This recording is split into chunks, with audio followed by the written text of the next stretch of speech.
एक तरफ हम हैं जो अपने फॉरेस्ट से छेड़छाड़ कर रहे हैं और एक तरफ सिंगापुर जैसे देश हैं जो अपने मॉडर्न सिटीज को नेचुरल वंडर्स में कन्वर्ट कर रहे हैं कई सालों से। वहां पर बिल्डिंग्स के साथ पेड़ पौधे लगाना, छतों पर गार्डन्स बनाना और पूरे शहर में ग्रीन कॉरिडोर्स मैंडेटरी हैं। ये सब कुछ मिलकर एक प्राकृतिक एसी का काम करता है।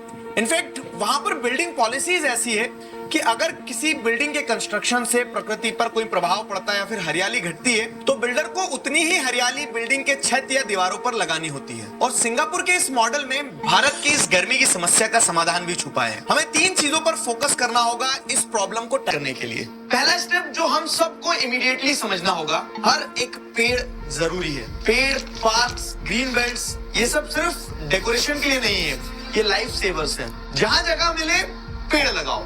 इस वीडियो को देखने के बाद में एक संकल्प लो कि आगे आने वाली बारिश में जितने बन सकते उतने पेड़ लगाओ और इन पेड़ को पालो। जैसे गवर्नमेंट इनिशिएटिव्स ले कि हाईवे के किनारे शेड्स के लिए पेड़ लगाए जाए।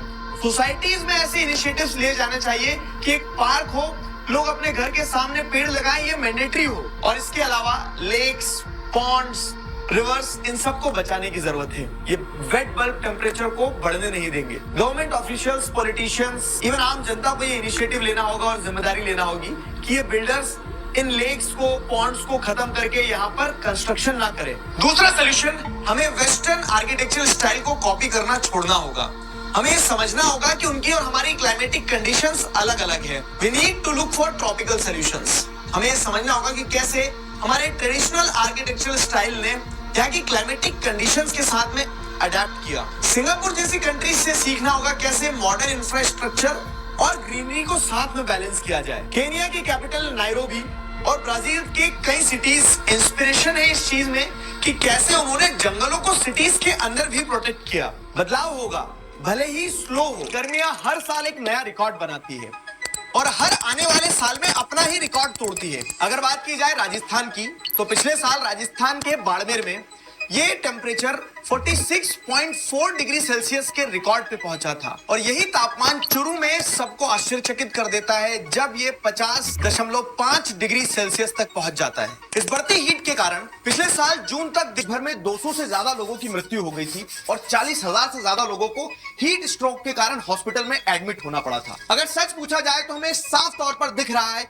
कि हमारे शहर तपती हुई भट्टी बन चुके हैं और ये तपन सिर्फ शहरों तक सीमित नहीं रह गई, अब गांव भी गर्म हो चुके हैं। ये वाकई में एक प्रॉब्लम है, एक प्रेसिंग इशू है जिस पर कोई बात नहीं करना चाह रहा और जिसके कोई समाधान नहीं ढूंढना चाह रहा है। साइंटिस्ट कहते हैं कि क्लाइमेट चेंज के कारण ये एक्सट्रीम हीट इवेंट्स 45 गुना ज्यादा हो गए हैं। एक टाइम था जब लोग गर्म हवाओं से बचने के लिए पहाड़ों पर चले जाते थे। शिमला, मनाली, नैनीताल, ये सारी जगह लोगों का समर एस्केप होते थे कि गर्मियों से बच जाएंगे, कुछ समय ठंडी वादियों में बिताएंगे। लेकिन आज वही पहाड़ जल रहे हैं। हिमाचल प्रदेश के कुल्लू में पहाड़ों पर भीषण आग लगी हुई है, जंगल जल रहे हैं। आग से बड़ा भुई पंचायत इलाके के लोगों में दहशत है। वो राज्य जहाँ पर पहाड़ हैं, जैसे हिमाचल प्रदेश, कश्मीर, यहाँ पे फॉरेस्ट फायर की इंसिडेंट्स काफी ज्यादा मात्रा में बढ़ गए हैं। जैसे हिमाचल प्रदेश में 1300% और कश्मीर में 2822% से फॉरेस्ट फायर के इंसिडेंट्स बढ़ चुके हैं। गर्मियों के कारण बढ़ते इन फॉरेस्ट फायर्स में सडन इंक्रीज बहुत अलार्मिंग है। इससे लोगों की जान को खतरा तो है ही, लेकिन उसी के साथ साथ ये जलते जंगल बहुत सारी मात्रा में कार्बन डाइऑक्साइड और ग्रीन हाउस गैसेज रिलीज करते हैं, जिससे एनवायरमेंट और गर्म होता है। हमने इसका एक वर्स्ट केस इसी साल जनवरी में यूएस के एक जलते हुए शहर में देखा, लॉस एंजलिस। जब वहां के जंगलों में लगी आग की वीडियो फुटेजेस सर्कुलेट हुई तो वो किसी मूवी से कम नहीं लग रहा था। पर डरने वाली बात यह है कि हकीकत में हो रहा था। ये तो सिर्फ एक एग्जाम्पल है इस बढ़ती गर्मी का और उस बढ़ती गर्मी के दुष्प्रभाव